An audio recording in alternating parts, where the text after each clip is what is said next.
All right, here's our second problem that we had. Suppose 200 values in a set of data are normally distributed. So there's your keywords right there, normally distributed, so that you know that you're using your normal distribution curve. How many values are within one standard deviation of the mean? So if we go back and we look at our curve again, remember all of this information. This is -1, -2, -3 standard deviations, 1, 2, and 3 standard deviations. So what they want to know is how many values are within one standard deviation of the mean. And they gave you a hint. We had a total of how many values? Well, we started out with 200 values. So you have to make sure that you collect all of the information that's given to you. So if we're talking about one standard deviation, remember, is 68%. Okay? So I'm going to take that 68% and I'm going to multiply that because I want 68% of 200. So 68% times 200, 0.68 times 200, that gives me 136 values are one standard deviation above and below the mean. Second question, how many values are within two standard deviations? Two standard deviations we know is 95%. So again, we're going to go back. What's 95% of 200? 0.95 times 200 gives me 190 of those values are going to be two standard deviations above and below the mean. And this one, last one, how many values fall in the interval between the mean and one standard deviation above the mean? Okay, so between the mean and one standard deviation above the mean, that's here. So the percentage there is only going to be 34%. So I find 34% of 200, and that gives me 0.34 times 200, or 68 of the values will be one standard deviation above the mean. Pretty easy as long as you know what you're looking for. And you may have to read the problems a couple of times just to see exactly what's going on with what they're asking. Okay, let's see if we can't put some information in and figure out and calculate what some of these items are. Okay, so suppose you have the average time that it takes 9 students to get to school in the mornings. So it takes 5, 8, 12, 15, 9, 16, 11, 12, and 20 minutes for different students to get to school. First thing we want to find is the mean. Remember, that is denoted by the Greek letter mu. On our calculator, it will be represented by an X with a bar over top of it.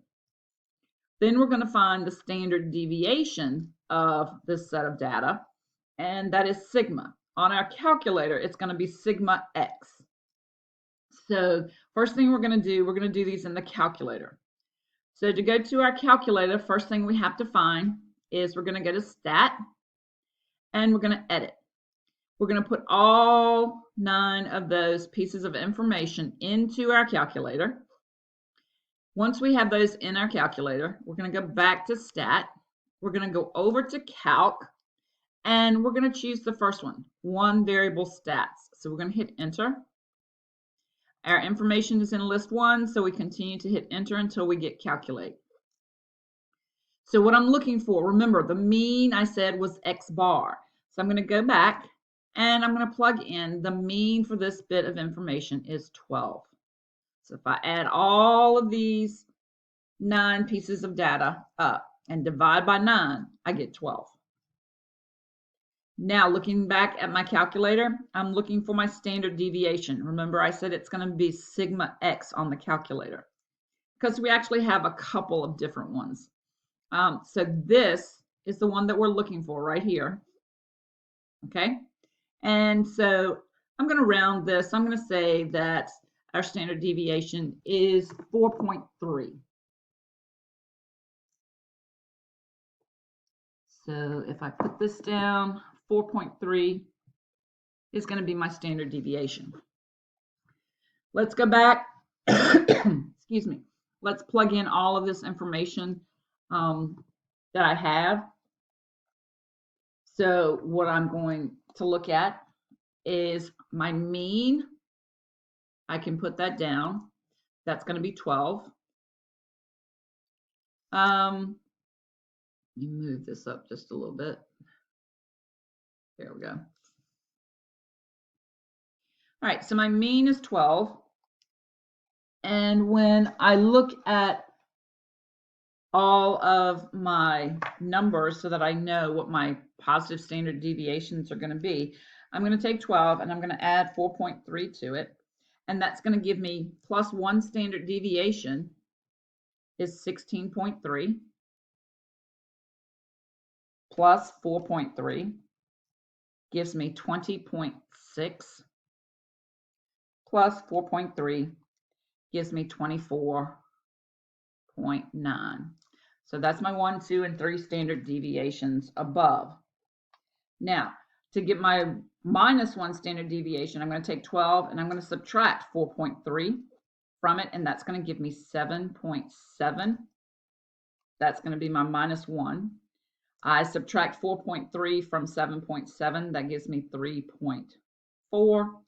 And I subtract 4.3 from 3.4, and that gives me negative 0.9. Okay? So I have all of my information here. This is where I calculated it in the calculator, taking my information. Now, I know a lot of you like to use Desmos, so let's go to Desmos. Okay, so we're at Desmos, and we have to look at a couple of different things on Desmos when we're plugging it in, but we still have all of the things there that we need. First thing I'm going to do is I'm going to go down here to show keyboard, and I'm going to pull up my keyboard, and I'm going to come over here to where I have functions. I'm going to click on functions, and I'm going to go to stats. If you notice over here, I have the word mean. That's what we're looking for. That's the first thing we need to find. So then I have to come back in and I have to, give me a second to type all of my numbers in. 12, 15, 9, 16, 11, 12, and 20. That was all of my 9 students' times that it took to come to school.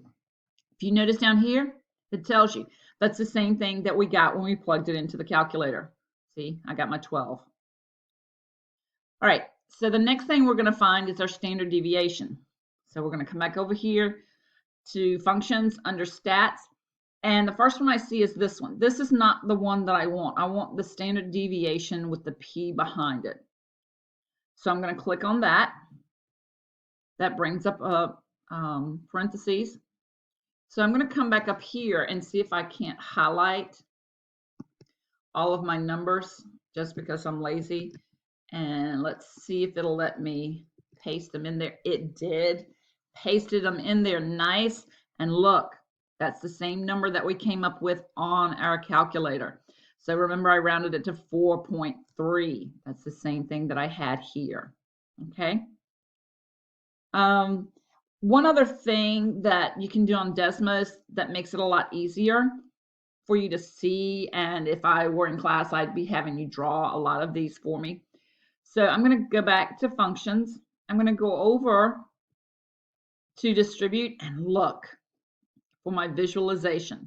It has normal dist. That's my normal distribution curve. Okay. So for my normal distribution curve, I'm going to plug in my information that I had before, the same things that I had before. Did everybody see what I did?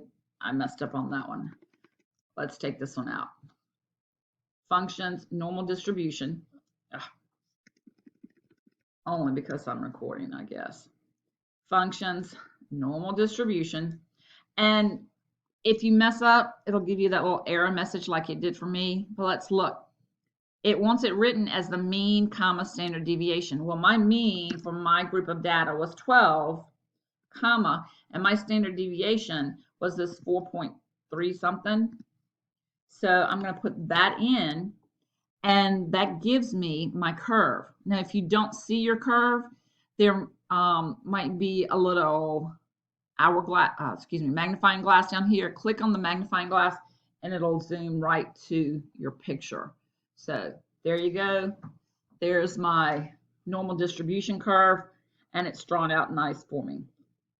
So there's how you put it into your calculator. That's how you plug it into Desmos, and that's your normal distribution curve. Have a great day. Stay safe.